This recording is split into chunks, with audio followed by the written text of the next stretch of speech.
Firman dari kelas 9C dari Sekbid 2. Dan aku Aulia dari kelas 9A dari Sekbid 2. Halo semuanya, aku Mere dari kelas 9C sebagai Sekbid 2. Senang banget bisa bareng di festival ini. Oke, cukup dulu ya perkenalannya. Hari ini kita bakal ngobrol tentang hal yang pasti udah sering kita dengar. Gimana sih caranya jadi murid yang disiplin? Nah, kita bukan cuma berempat aja nih, karena udah hadir juga di sini bintang tamu kita hari ini, yaitu guru yang dikenal disiplin dan jadi panutan banyak murid di sekolah.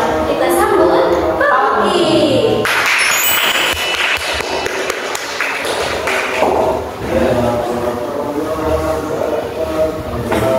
Halo Pak Buki. Ya, halo Irfan. Ya, gimana kabarnya, baik ya semuanya ya? Baik. Ini ada podcast yang biasanya nanya kabar dulu. Oke.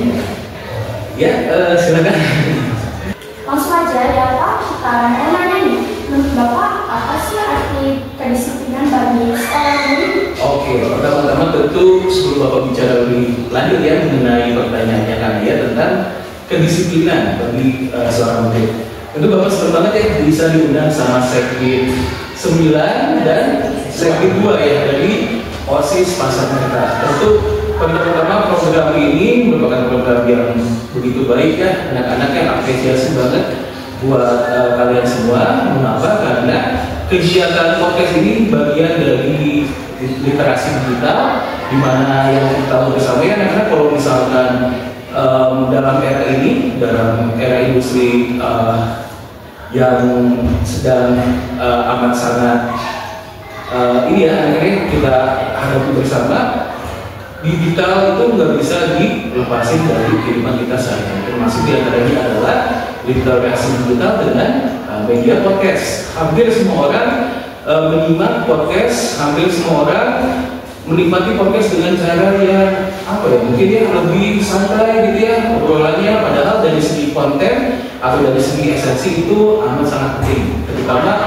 yang kita bahas sekarang yaitu mengenai kedisiplinan. Dan kalau kita bicara soal kedisiplinan, selain tadi yang pertama, selanjutnya mungkin kalau Bapak boleh bilang, ini ada guru-guru yang lain yang lebih ini menurut Bapak pas untuk bisa mengisi ini, diantaranya adalah mungkin Bapak Kepala Sekolah kita Pak Dewi dan ya yang lain. Tapi Bapak tentu amat senang ya menerima kesempatan ini karena kembali lagi ke awal, ini bagian dari literasi digital yang tentunya amat penting bagi kita semua. Oke, langsung masuk ke substansi pertanyaan dari siapa kan ya. Apa itu makna disiplin ya bagi seorang murid? Oke, kalau kita bicara soal disiplin, tentu seringkali ya kita bicara soal peraturan. Kalau kita bicara soal peraturan, identik sedikit banyak dengan paksaan. Tapi sebenarnya anak-anak kalau kita bicara soal kedisiplinan, itu kalau kalian masih ingat ya ketika berada di kelas, biasanya wali kelas kalian atau guru mapel itu bicara soal keyakinan kelas dulu ya. Sebelum Bapak bicara soal kedisiplinan, kita bicara soal keyakinan kelas. Keyakinan kelas kalau kalian mungkin ingat anak-anak itu kita bicara soal apa yang kita yakini, yang kita yakini benar, lalu kita sama-sama buat menjadi semacam kesepakatan yang kita sepakati bersama menjadi kesepakatan kelas. Begitupun juga kalau kita bicara soal kedisiplinan, itu sejatinya merupakan hal yang positif bagi kita semua. Hal itu juga kalau misalnya kita taati dengan betul-betul, itu bisa menjadi semacam habit yang pada gilirannya bisa menciptakan pribadi-pribadi murid-murid siswa-siswa SMP 56 yang pada gilirannya mudah-mudahan bisa sukses ya, tidak hanya di akademik tapi juga di bidang non akademik. Mungkin itu yang bisa Bapak sampaikan untuk poin pertama yang mengenai makna atau arti kedisiplinan bagi siswa. Oke Pak, bagus banget ya jawabannya, itu benar banget. Kalau gitu kita lanjut aja ke pertanyaan kedua. Mengapa kedisiplinan penting dalam proses belajar di sekolah? Oke, mengapa kedisiplinan penting bagi proses belajar di sekolah? Oke, pertama-tama senang ya mendengar jawaban dari Aulia. Ini kelihatan banget kalau misalkan Aulia itu begitu memperhatikan aspek kedisiplinan dan kaitannya dengan belajar di sekolah atau lebih tepatnya di kelas ya. Oke, Simpelnya seperti ini. Oke, ini mungkin Bapak dapat cerita ketika Bapak nggak sengaja dengar juga semacam webinar atau apa dari media di internet. Bahkan kalau di Australia sendiri ya semuanya Aulia, Rere, Kanaya dan juga Irfan itu guru-gurunya itu bahkan nge-set timer ya. Misalkan untuk awal itu pembukaan berapa menit, pengerjaan soal berapa menit, dan ada timer stopwatch gitu. Kalau misalkan waktunya udah lewat itu bunyi belnya gitu ya. Kalau misalkan kita itu harus sudah pindah ke aktivitas yang lain.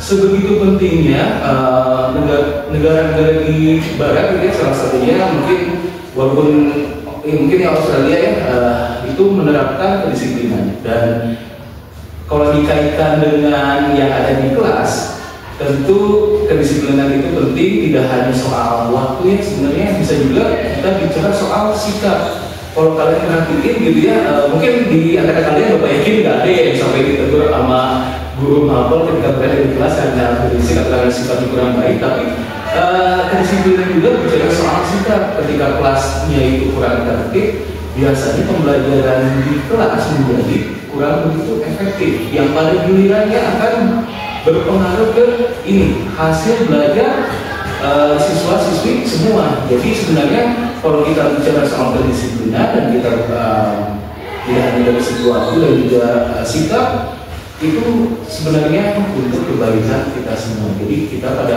akhirnya bisa memahami apa yang disampaikan oleh guru, lalu mengaplikasikannya, dan yang kalah penting bisa merefleksikan apa yang disampaikan oleh guru sejalan dengan ini ya, pendekatan pembelajaran mendalam yang sedang kita ini ya, para guru bagikan ke siswa-siswa mulai tahun ini. Mungkin itu siapa Aulia? Oke. Kedisiplinan itu sangat penting ya teman-teman dalam proses pembelajaran di sekolah. Kita lanjut ya ke pertanyaan berikutnya. Bagaimana cara sekolah menanamkan sikap disiplin pada siswa? Oke, wah ini nggak kalah bagus ya pertanyaannya dari Rere tentang bagaimana sih sekolah menerapkan disiplin kepada siswa. Sebenarnya ini walaupun pertanyaannya begitu, ini mungkin ya apa ya, begitu serius, tapi sebenarnya kalau kita jawabnya bisa dengan cara yang simpel. Caranya bagaimana? Mungkin kalau kalian perhatiin ya, guru-guru kalian atau mungkin wali kelas kalian ketika berada di kelas, ketika menyampaikan bagaimana cara menanamkan kedisiplinan, mereka punya caranya masing-masing. Misalkan Aulia, wali kelas itu siapa Aulia? Oke, beliau mungkin dengan caranya beliau yang begitu apa ya, lemah lembut gitu ya, dan tapi ada striknya, ada dalam beberapa kesempatan beliau mungkin ada aplikasi dalam menerapkan kedisiplinan. Lalu dengan siapa wali kelas ini? Oh iya, Bu Yus, wah Bu Yus luar biasa banget. Beliau salah satu guru yang lumayan dikenal dengan lebih dikenal dari Pak Buki kayaknya. Kalau kalian sebelumnya bilang Pak Buki dikenal, tapi Bu Yus amat sangat dikenal oleh guru-guru yang lain dari bidang kedisiplinannya, dan juga beliau juga punya caranya yang begitu efektif ya kalau menerapkan kedisiplinan ketika berada di kelas. Ini nggak apa-apa ya Pak Buki eksplorasi dulu ya jawabannya dari. Oke, selanjutnya Irfan, siapa wali kelasnya? Kalau saya sendiri Pak Pamanju. Oh, Pamanju luar biasa. Pamanju juga pengalaman mengajarnya begitu panjang ya. Ini mungkin agak di luar dari jawabannya, tapi sebenarnya beliau itu bahkan ada salah satu staf atau usaha di sekolah yang sempat diajar oleh beliau. Itu saking pengalaman mengajarnya panjang banget, dan juga diantaranya dalam menerapkan kedisiplinan itu juga luar biasa panjang. Dan tentunya Irfan juga mungkin bisa perhatian ketika berada di kelas, Pamanju ketika menerapkan kedisiplinan itu luar biasa ini ya, dengan caranya yang mungkin senang apa ya, Pamanju itu senang banget ya memaparkan banyak hal dan juga banyak ngobrol, tapi di saat yang bersamaan begitu perhatian kepada murid-murid yang di wali kelas ini. Dan terakhir mungkin boleh kalian siapa? Sama kayak oke, sekolah jadi samping aja ya kalian dengan jawabannya Aulia. Lalu secara umum bagaimana mungkin kesimpulannya Bapak mau bilang sebenarnya kalau kita bicara soal kedisiplinan itu tidak melulu soal bagaimana guru menerapkannya, tapi kita juga sebagai murid atau kalian sebagai murid mungkin akan lebih baik punya motivasi yang lebih kalau untuk menerapkan kedisiplinan dalam kehidupan sehari-hari. Mengapa? Karena balik lagi yang disampaikan sebelumnya, kedisiplinan itu sejatinya untuk kebaikan kalian semua, dan pada akhirnya yang akan mendapatkan hasilnya tentu ya kalian semua sebagai murid-murid SMPN 56. Walaupun mungkin beberapa dari kami pada dulu ketika menegur ya agak sedikit tegas, bukan marah ya. Itu tentu maksud kami untuk kebaikan kalian semua. Jadi kayak guru-guru itu punya rasa membantu murid-murid, membantu menerapkan rasa disiplin. Seperti murid juga harus mempunyai rasa disiplin kepada diri sendiri ya Pak. Ya, Oke. Selanjutnya dari pertanyaan selanjutnya, kalau dari sisi Bapak sendiri nih, apa tantangan terbesar yang Bapak hadapi saat menegakkan kedisiplinan? Oke, ya, baik banget ya pertanyaan dari Irfan. Tantangan dalam menerapkan kedisiplinan. Kalau sedikit menyinggung tadi jawaban yang Bapak kasih ya, setiap dari kami pada itu punya cara masing-masing. Kami punya kepribadian yang berbeda satu sama lain, tapi kami punya tujuan yang sama, yaitu untuk kebaikan murid-murid kami. Lalu kalau Irfan sampaikan tadi ke Pak Muki bilang bagaimana tantangannya untuk mungkin di antara kalian mungkin belum pernah ada yang Bapak aja ya, tapi kalau Bapak boleh menambahkan mungkin Bapak itu biasanya ketika menerapkan pembelajaran di kelas memastikan siswanya satu bisa nyaman ketika berada di kelas ya. Nyaman itu tentu banyak ya parameternya, tapi yang paling utama sih membuat mereka merasa ketika berada di kelas itu ya suasananya nyaman dan sedikit santai. Dan karena pendekatannya seperti itu, tentu dalam beberapa kesempatan ada yang sedikit melewati batas dari yang diharapkan. Mungkin agak dalam beberapa kesempatan Pak Buki kadang menegur juga beberapa yang demikian. Tapi sebisa mungkin ketika berada di kelas Bapak sampaikan yang lain, kita kesepakatan kelasnya seperti ini, kalian boleh ada isi checklistnya seperti ini, nggak apa-apa. Tapi kalau misalkan terlalu istilahnya berhubungan dengan sikap dan juga berhubungan dengan waktu gitu ya, Bapak mungkin akan menegur siswa tersebut. Tapi utamanya sih sebisa mungkin Bapak menerapkan masing-masing dari punya kesadaran bahwa kedisiplinan itu adalah sesuatu yang baru untuk kita semua. Ini itu yang bisa saya sampaikan. Gimana nih kok kalau siswanya dari sekolah sendiri tapi masih sekolah konsisten? Oke. Biasanya apa yang Oke, bagus ya karena ya bertanya secara mungkin ya tentang bagaimana konsistensi ya, menerapkan konsistensi dalam penerapan kedisiplinan. Oke, ya ini pertama Bapak kalau boleh jujur ya, ini banyak sekali guru-guru kita yang lebih pas ya dalam menyampaikannya. Tadi ada Bapak Kepala Sekolah kita, Pak Dedi, ada Bu Yus, ada di staf siswa, ada kami mungkin Pak Irfan, Pak Rudi, tapi mungkin kalaupun di kesempatan yang kita Bapak mungkin akan bilang kepada kalian semua tentang konsistensi ya. Mungkin akan diajak ini, Bapak mungkin ajak diskusi siswanya gitu ya. Mungkin kalau nggak bisa di dalam kelas, biasanya malu ya kalau misalkan ngomong di depan kelas bagi siswa yang kurang disiplin itu akan memberikan akan membuat siswa tersebut malu gitu ya.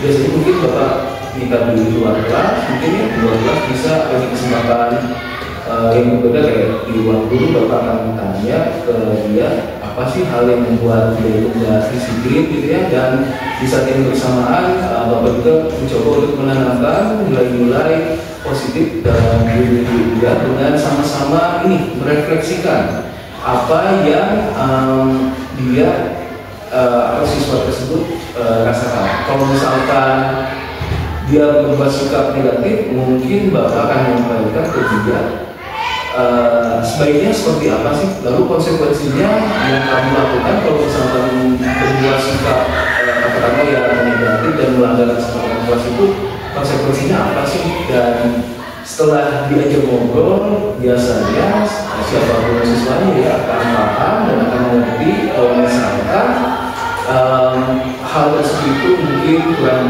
baik buat dia, dan tentunya kedepannya diharapkan ada perubahan dari segi sikapnya. menjadi lebih baik lagi. Setuju sih Pak, tapi kan tantangannya banyak ya Pak, kayak godaan makan, main HP, mas belajar. Nah menurut Bapak sendiri gimana cara mengatasinya? Ya, aduh ini luar biasa. Godaan main HP. Oke, sekarang mungkin lebih spesifik dari Pak bicara soal distraksinya ketika ada penggunaan handphone bagi siswa-siswa. Oke, ini mungkin konteksnya di luar pembelajaran ini ya, di kelas ya. Kadang kita kurang disiplin juga kalau misalkan berada di rumah. Oke, mungkin yang ingin disampaikan simpel aja, kita mungkin dalam beberapa kesempatan perlu juga seperti itu santai-santai karena mungkin kita di sekolah udah lumayan panjang ya waktu yang dihabiskan ya. Kita berapa jam sih sekarang bisa di itu nggak dari jam berapa? Dari jam 7 sampai jam setengah 3. Setengah 3 kurang lebih 7 jam setengah mungkin ya. Lalu lagi yang aktif di ekskul, Bapak tahu nih Aulia aktif di ekskul ini ya? Oke, kayaknya di ekskul pas Kibra, Kanaya DKV, Irfan polisi suatu, ya oke. Polisi sudah orang kan sekarang? Oh, oke, nggak usah dibahas Oke, mau gabung polisi bisa ya bilangnya kali-kalinya. Dan banyak sekali ya ini maksudnya poin-poin yang kita sampaikan. Ya karena kalian banyak kesibukan, sekali-kali bersantai di rumah itu nggak apa-apa. Tapi mungkin ketika ada yang harus dikerjakan ketika berada di rumah, sebisa mungkin untuk memilih waktunya secara mungkin, karena lagi yang tadi disampaikan oleh Bapak di awal, sebenarnya kalau kita bicara soal kedisiplinan itu untuk kebaikan kita juga. Oke Pak, benar banget ya itu kalau mau nerapin disiplin itu banyak banget godaannya Pak rasanya.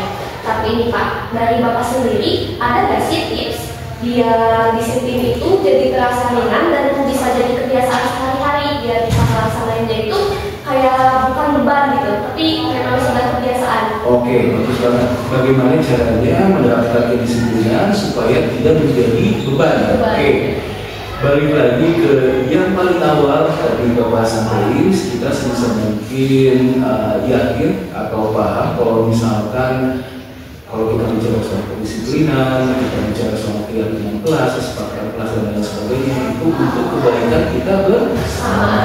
Ya, kalau kalian sudah tahu itu, mungkin kedepannya ketika kalian melakukan, akan melakukannya dengan tentunya bertanggung jawab dan paham. Kalau misalkan hal itu untuk kebaikan diri kita semua, kita sendiri. Dan selain itu juga, tentu sebagai manusia kita juga harus punya awareness atau kesadaran. Kalau misalkan kita itu titik istilahnya dirinya itu sampai mana sih? Kalau misalkan berada di rumah, oke, kayaknya saya itu sebagai siswa hanya bisa fokus sekian menit, sisanya mungkin santai dulu, jangan lupa ya makan cemilan dulu, makan dulu mungkin yang katanya Pak sampaikan, main games dulu, lagi belajar. Jadi mungkin kita harus tahu kita itu tipe orang yang kayak gimana, karena apa yang baik menurut katakan lagi kan mungkin belum pas gitu kalau diterapin di siapa di Aulia atau di IPR gitu ya. Jadi kita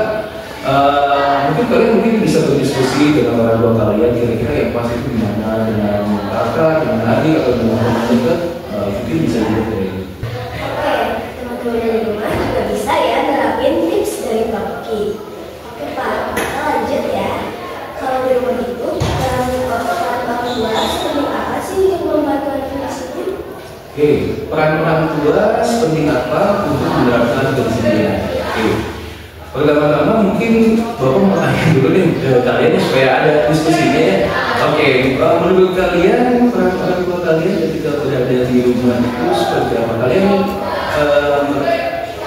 merasa bisa kerjasama dengan orang tua kalian itu dalam menerapkan kedisiplinan atau kayaknya pengen sendiri atau gimana? Tahu ya? Kalau dari aku sih biasanya tuh memang sebagai kebiasaan gitu untuk sadar sendiri menerapkan disiplin. Tapi kan orang tua itu penting. Sampai kalau misalnya tuh lagi males-males nih, lagi ngebahan terus main HP, terus sama mama tiba-tiba disuruh kerjain tugas atau apa gitu diingetin gitu Pak. Jadi kayak saling ingetin aja gitu Pak. Saling, oke. Jadi poin yang kamu coba berikan dan kita bisa kerjasama dengan orang tua kita. Oke, bagus banget Aulia. Mungkin Rere mau nanya lagi ada apa sama dengan Aulia?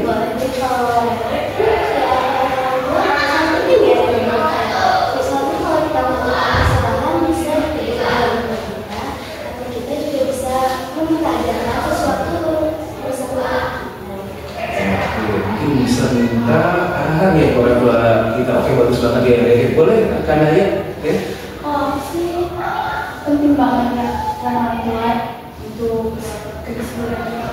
Karena itu misalnya kalau lagi lupa sama atau Oke. Sebagai pengingat ya. Oke, selanjutnya Aku juga merasa peran orang tua itu penting banget. Aku tuh setuju banget sama teman-teman aku. Jadi aku nambahin poin gimana kalau aku kadang suka lalai juga kalau bikin salah. Jadinya aku suka dibantu sama orang tua. nah, oke, kalau boleh Pak Bukti sebelum itu jawaban kalian ya bagus-bagus banget, begitu informatif ya. Tentu kita bisa ini mungkin jawabannya Pak Bukti bagi ini itu enggak apa ya, bisa tidak istilahnya itu tidak bisa diterapkan di sebagian orang. Kalian mungkin secara umum bisa memperhatikan atau memahami karakter orang tua kalian di mana, lalu apa yang menurut kalian istilahnya itu perlu ditingkatkan itu apa, mungkin kalian bisa kerjasama seperti tadi Aulia lumayan suka sharing berbagi dengan orang tuanya, kalian suka diingetin dan kalian juga sama diingetin dan dikasih arahan, lalu Irfan secara khusus di mana Pak? Ditegur. Oke, mungkin ini juga ada nih poin yang agak kalah penting, yaitu kalau misalnya kita nggak terlalu istilahnya memperhatikan apa yang memperhatikan orang tua sampaikan, kita bisa ditegur atau mungkin bahkan dimarahin. Jadi sebisa mungkin pahami karakter orang tua kita dan yang kita komunikasikan. Kira-kira hal apa sih yang menurut kalian perlu untuk dilakukan untuk bisa meningkatkan kedisiplinan kalian semua. Mantap banget sih Pak. Terakhir nih, ada pesan buat teman-teman yang lagi berjuang supaya bisa jadi murid yang lebih disiplin. Oke, bagus. Bukan yang bisa disampaikan ke siswa-siswi SMP 56, semua yang penyimak atau apa penontonnya podcast apa tadi? Podcast. Oke. Ya, yang kompak juga ya. Podcast apa anak-anak? Bagaimana tahu podcast? Oke, ya mudah-mudahan bisa disimak sama penyimak podcast. Mungkin yang bisa Bapak sampaikan adalah sebisa mungkin kalau kita bicara soal kedisiplinan, kita harus lebih mengenal diri kita dulu, karena apa yang menurut kita itu baik, mungkin yang lain ini tentu pertama-tama udah bicara soal hal yang ini ya, yang negatif ini kita bicara soal hal baik dengan hal baik lainnya, mungkin yang lain punya pandangan berbeda. Kita harus memahami diri kita dulu. Ketika kita paham akan diri kita, kedepannya kita juga bisa menerapkan rangkaian proses atau aktivitas pendisiplinan diri yang pada gilirannya bisa membuat kita menjadi siswa-siswa sebagai yang berprestasi tidak hanya di dalam akademik tapi juga di luar akademik, dan yang nanti punya nilai apa ya, nilai interpersonal yang baik, bisa berkomunikasi dengan yang baik gitu ya, dengan rangkaian proses pendisiplinan diri yang punya maksimal. Oke, keren banget ya pesannya. Semoga teman-teman semuanya semakin terinspirasi dan jangan patah semangat untuk menjadi siswa yang lebih disiplin ya. Bener banget nih. Jadi kita semua harus mulai dari sekarang ya. Kita jangan malas-malasan. Makasih banyak ya Pak Bukti. Dan sharing dan ngobrol kita hari ini. Seru dan banyak banget pelajarannya yang saya ambil. jangan lupa dipasangkan dan terus berproses jadi terbaik dari diri sendiri. Sampai ketemu di